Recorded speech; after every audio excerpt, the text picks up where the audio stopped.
if you win the championships. Plus, you got to have the personality too, because Tim Duncan won championships, but he was never the personality. So I don't know if he would have necessarily gotten away with something had it gone down. um, if there was some kind of misconduct on his side.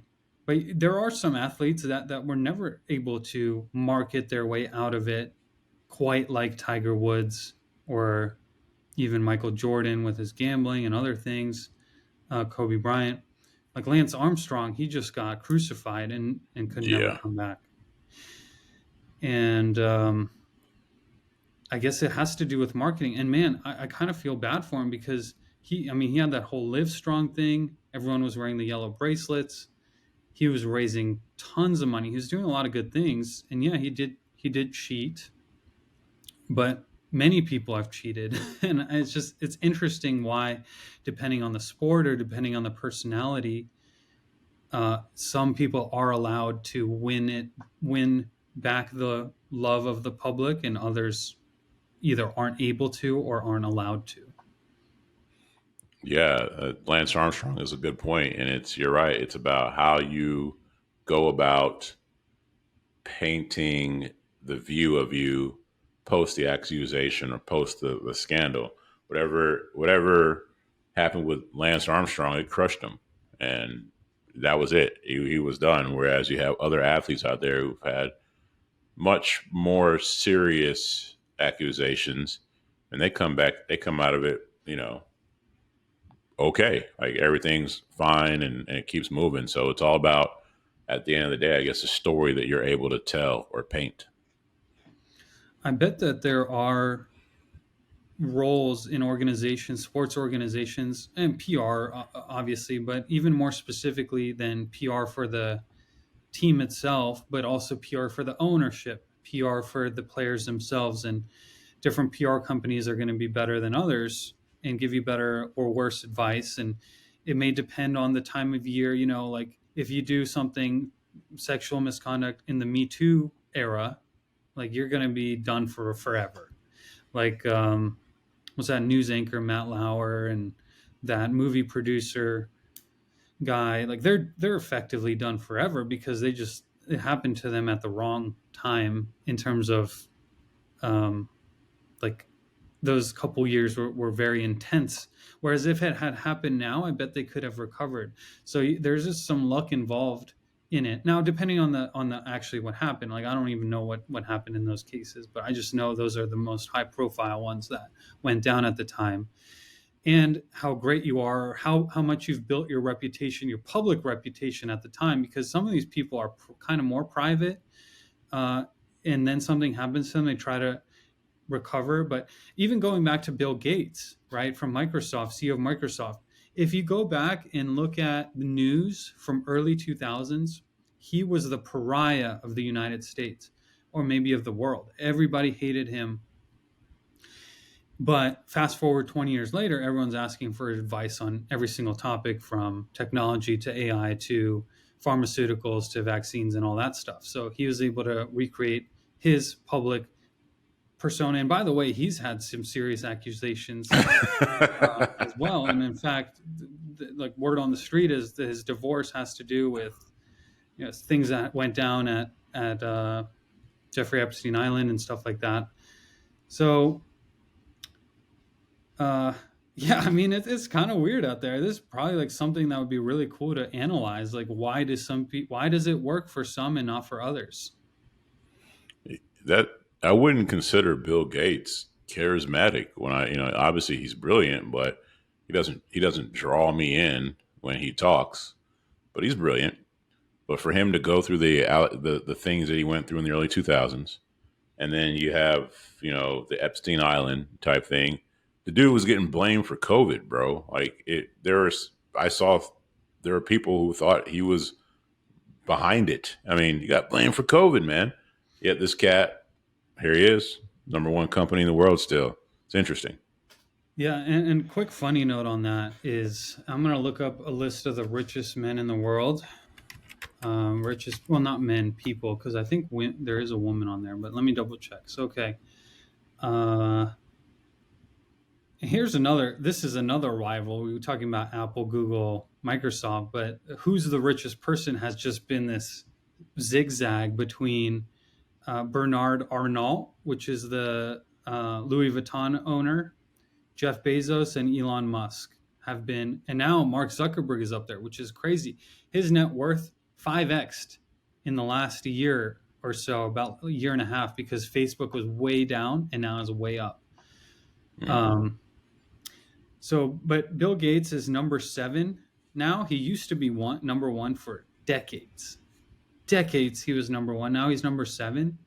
And the number 8 guy is Steve Ballmer, which is a Microsoft longtime CEO. He's only $5 billion behind him at $126 billion. He was not a founder, not a founder. He wasn't with the company that long. He was just their CEO for a long time. And guess why Bill Gates is only 5 billion ahead of him? And quite frankly, he's going to get surpassed very soon, because Bill Gates sold most of his Microsoft stock and Steve Ballmer held on to all of it. Mm. Interesting. Word on the street was that Bill Gates' friend Warren Buffett said you had to diversify. You can't just keep all your eggs in the Microsoft basket. And now Warren Buffett is ahead of Bill Gates at number 6. Little friendly competition there. Get your buddy down. Anyway, $131 billion. Like, at that point, it's not that they care about the money, because there's literally nothing you can't buy, but they care about the rankings, I'm sure. Some people say with this money, making money like that, right, it's just a way to keep score. So I imagine at that point, if you do care about it like that, then I wonder if they're, I don't know. I mean, I don't know how that type of person ends up thinking. Like, there might be, on one hand, somebody who's up there who makes a bunch of money and doesn't care.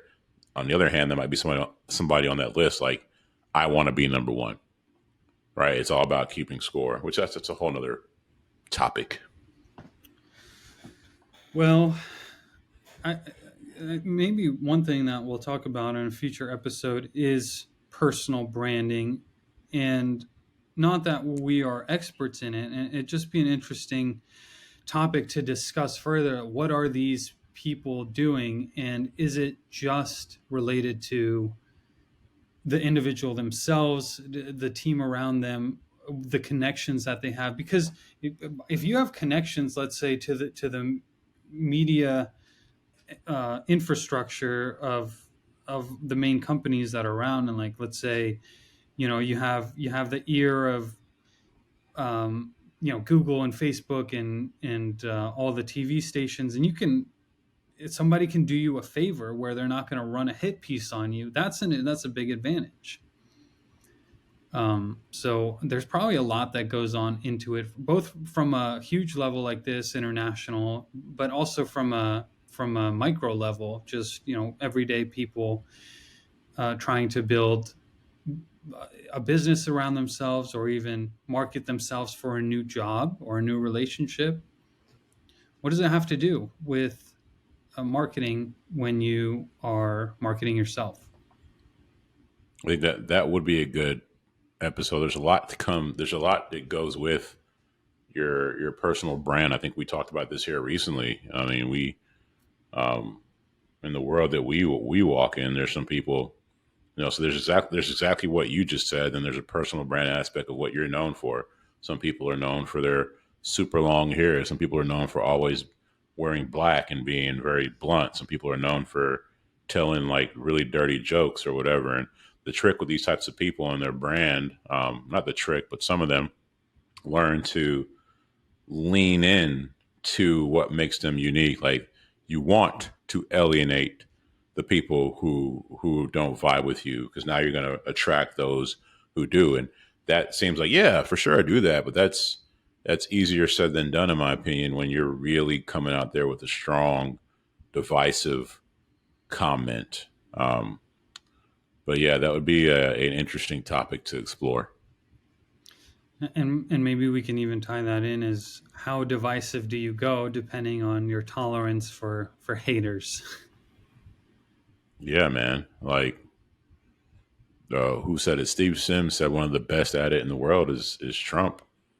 Trump, he's just good. Like it's hard to be on the fence with him, and then that's a sign of great branding. Some people have kind of mastered where I don't think anybody dislikes them. Like The Rock and Oprah. Kind of everyone's like, although they did have their little mishap with the Maui fire situation together, but Yeah, yeah, aside from that, yeah, that they kind of blew it there. But like I think it's also possible to, not that they don't have haters, of course they do, but a lot fewer than Trump. They don't have the whole half the world trying to destroy their life and everything. yeah. That is a brand by itself. Is to be loved by a lot of people. We know people who are just super likable, and that's their brand. Like lovable, bubbly people. Not that The Rock or Oprah are bubbly, but to your point, they're lovable. They're widely liked and loved by the public, and that's part of their brand. So yeah,